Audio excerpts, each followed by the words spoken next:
Welcome to PopTalk English, where English meets the worlds you love. Today, we dive into Stranger Things, a story of friendship, mystery, and courage. Follow Mike, 11, and their friends as they face the dark secrets hidden beneath a quiet town. Listen carefully, catch new words, and feel the story unfold. Let's learn English through the strange and thrilling world of Hawkins. Talk Pop, learn easy. The story starts in a small and quiet town called Hawkins in the 1980s. Hawkins is not a real place. It was created especially for Stranger Things. The town feels mysterious and lonely, surrounded by forests and old houses. It's the perfect setting for strange things to happen. Four young friends, Mike, Will, Dustin, and Lucas, love spending time together. They play a game called Dungeons and Dragons, a fantasy board game full of maps, monsters, and imagination. In the game, they fight powerful creatures and explore magical worlds. For them, it's more than just a game. It's their way of escaping reality and being heroes. One night, after finishing a long game, Will rides his bike home.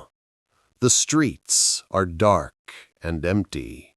And yes, this is the 1980s. Entertainment means playing board games with friends and riding your bike around the neighborhood, feeling free and brave. Suddenly, Will sees something strange, a tall, shadowy figure in the woods. His bike falls, the lights flicker, and then Will disappears. The next morning, his friends realize he is missing. His mother, Joyce, feels that something terrible has happened. But deep inside, she believes her son is still alive.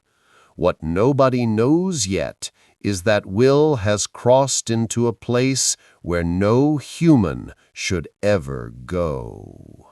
While the town searches for Will, something strange happens near the woods.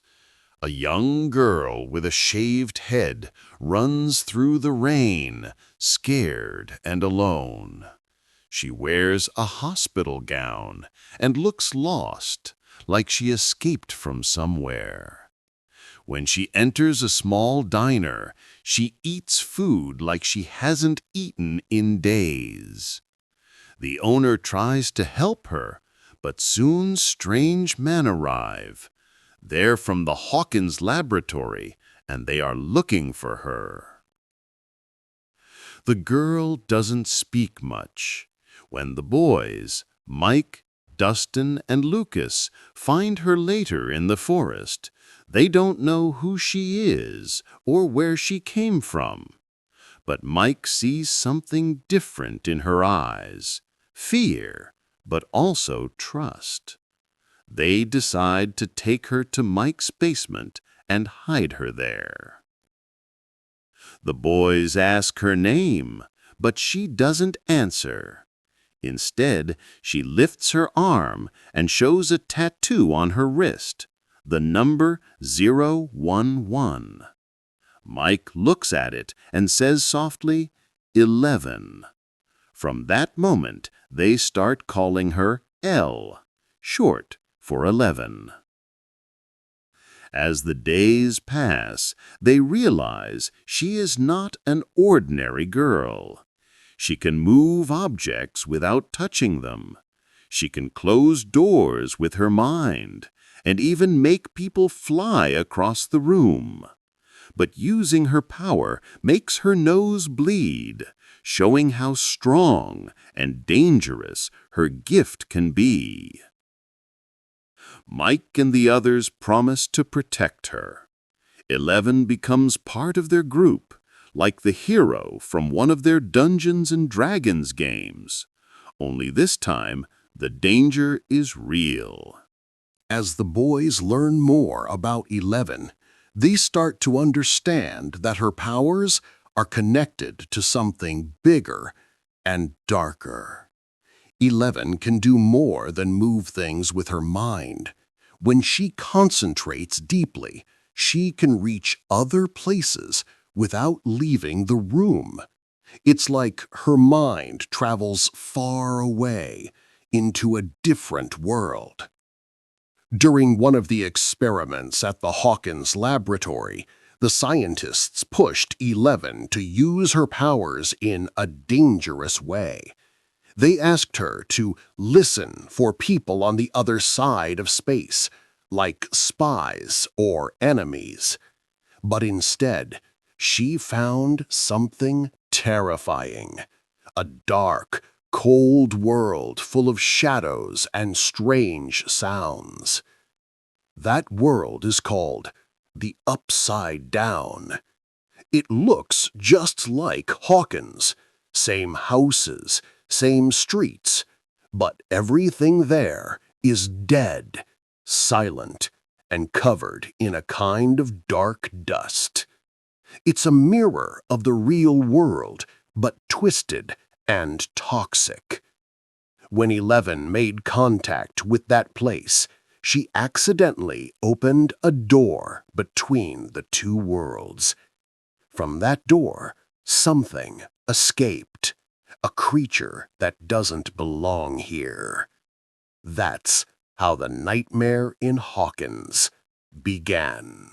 As the days pass, the small town of Hawkins becomes full of fear and confusion. People keep searching for Will, but no one can find him. The police think he's dead, but his mother Joyce doesn't give up. She starts seeing lights blinking in strange ways at home, like someone is trying to send her a message. She believes it's Will, trying to talk from another place. At the same time, Mike, Dustin, and Lucas continue their secret search with 11. They follow clues, ride their bikes through the woods, and talk about what could have taken their friend. One night, they remember a monster from their favorite game, Dungeons and Dragons. In the game, the creature's name is Demogorgon, a powerful enemy that lives in darkness and attacks without warning. So they start calling the creature from Hawkins the same name, the Demogorgon. Meanwhile, Nancy, Mike's sister, and Jonathan, Will's brother, also look for answers. They find strange marks, dead animals, and even a portal hidden in the trees. Slowly, everyone realizes that Will might be alive, but trapped in that dark place 11 talked about, the Upside Down.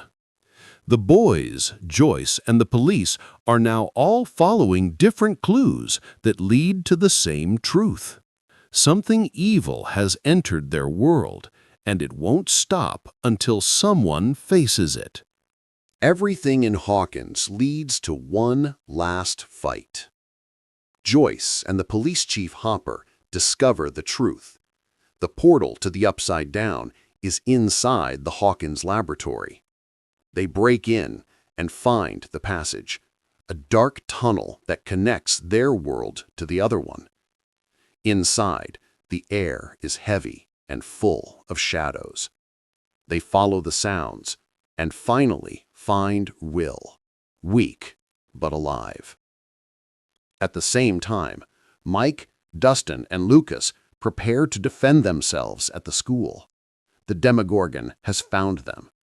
11 stands in front of her friends, ready to fight. The lights flicker, the monster screams, and the boys watch in fear as she uses all her power. She lifts her hand, and the creature freezes in the air. Her nose bleeds, her face trembles, but she doesn't stop. With one last scream, she destroys the monster and disappears with it. Later, Will wakes up in the hospital. He's safe, but different. His friends are happy, yet they miss 11. Joyce and Hopper know the truth. The danger is not over. In the final scene, Will coughs and sees a vision of the Upside Down in the mirror. The nightmare may be gone, but only for now. Mike. Yeah, that's me. I'm Mike, your friend. Remember? Friend. That's right, Elle. You're safe now. No more bad men, no more monsters. Monster. Gone. Yeah, you made it disappear. You were brave, Al. You protected us. Friends. Protect. Exactly. Friends protect each other. That's what makes us strong. Strong. Like you. Maybe. But you're stronger. You believe even when everything feels strange. Strange. Good. Yeah. Strange can be good. It means new, different, full of surprises. I learn from friends. And we learn from you too. You show us what real courage looks like. Not alone. No, never alone. As long as we have each other, we're never alone. Believe. Friends. Always. I believe in you, Elle. And in our world, no matter how strange it gets,